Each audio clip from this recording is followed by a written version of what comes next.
Hi dreamers, welcome to Fables with Francine. Today I'm gonna read you another story. The title is Pooh and Piglet Go Hunting and Nearly Catch a Woozle. The piglet lived in a very grand house in the middle of a beech tree. And the beech tree was in the middle of the forest, and the piglet lived in the middle of the house. Next to his house was a piece of broken board which had Trespassers W on it. When Christopher Robin asked the piglet what it meant, he said it was his grandfather's name and had been in the family for a long time. Christopher Robin said, "You couldn't be called Trespassers W," and Piglet said, "Yes, you could, because his grandfather was, and it was short for Trespassers Will, which was short for Trespassers William. And his grandfather had two names in case he lost one. Trespassers after an uncle and William after Trespassers. "I've got two names," said Christopher Robin carelessly. "Well, there you are, that proves it," said Piglet. One fine winter's day, when Piglet was brushing away the snow in front of his house, he happened to look up, and there was Winnie the Pooh. Pooh was walking round and round in a circle, thinking of something else, and when Piglet called to him, he just went on walking. "Hello," said Piglet. "What are you doing?" "Hunting," said Pooh. "Hunting what?" "Tracking something," said Winnie the Pooh very mysteriously. "Tracking what?" said Piglet, coming closer. "That's just what I asked myself. I asked myself, what? What do you think you'll answer?" "I shall have to wait until I catch up with it," said Winnie the Pooh. "Now look there." He pointed to the ground in front of him. "What do you see there?" "Tracks," said Piglet. "Paw marks." He gave a little squeak of excitement. "Oh, Pooh, do you think it's a woozle?" "It may be," said Pooh. "Sometimes it is, and sometimes it isn't. You never can tell with paw marks." With these few words, he went on tracking, and Piglet, after watching him for a minute or two, ran after him. Winnie the Pooh had come to a sudden stop and was bending over the tracks in a puzzled sort of way. "What's the matter?" asked Piglet. "It's a very funny thing," said Bear. "But there seem to be two animals now. This, whatever it was, has been joined by another, whatever it is, and the two of them are now proceeding in company. Would you mind coming with me, Piglet, in case they turn out to be hostile animals?" Piglet scratched his ear in a nice sort of way and said that he had nothing to do until Friday and would be delighted to come, in case it really was a woozle. "You mean in case it really is two woozles?" said Winnie the Pooh, and Piglet said that anyhow he had nothing to do until Friday, so off they went together.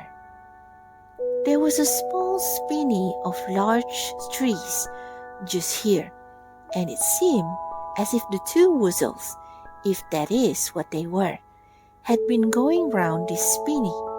So round this spinney went Pooh and Piglet after them, Piglet passing the time by telling Pooh what his grandfather Trespassers W had done to remove stiffness after tracking, and how his grandfather Trespassers W had suffered in his later years from shortness of breath and other matters of interest, and Pooh wondering what a grandfather was like, and if perhaps this was two grandfathers they were after now, and if so, whether he would be allowed to take one home and keep it, and what Christopher Robin would say.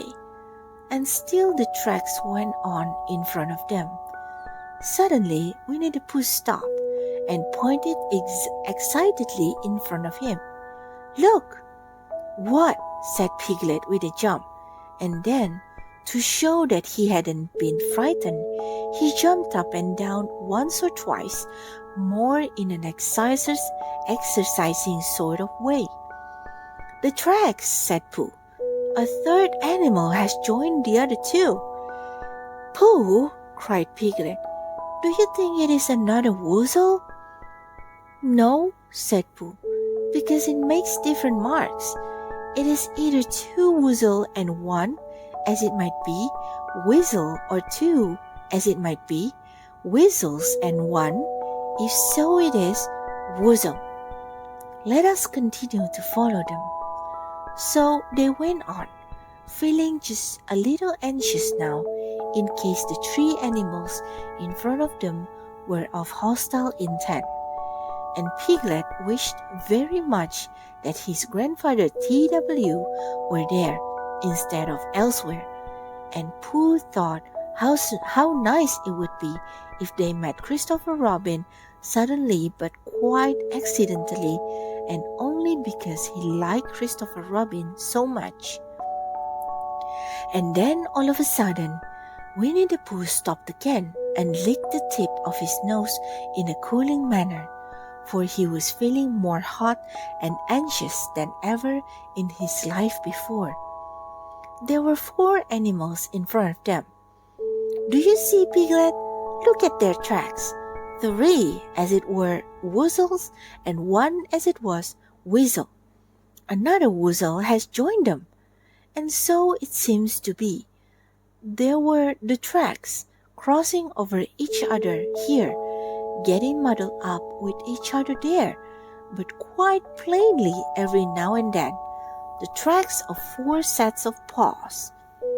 "I think," said Piglet, when he had licked the tip of his nose too, and found that it brought very little comfort, "I think that I have just remembered something. I have just remembered something that I forgot to do yesterday and shan't be able to do tomorrow. So I suppose I really ought to go back and do it now."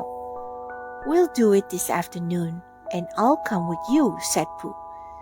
"It isn't the sort of thing you can do in the afternoon," said Piglet quickly. "It's a very particular morning thing that has to be done in the morning, and if possible, between the hours of— what would you say the time was?" "About 12, said Winnie the Pooh, looking at the sun. "Between, as I was saying, the hours of 12 and 12:05. So really, dear old Pooh, if you'll excuse me— what's that?"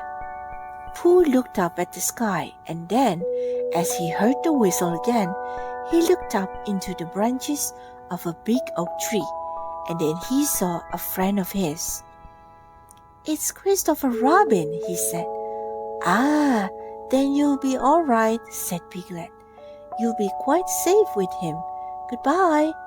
And he trotted off home as quickly as he could, very glad to be out of all danger again. Christopher Robin came slowly down his tree.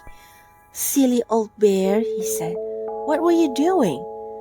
First, you went round the spinney twice by yourself, and then Piglet ran after you, and you went round again together, and then you were just going round a 4th time."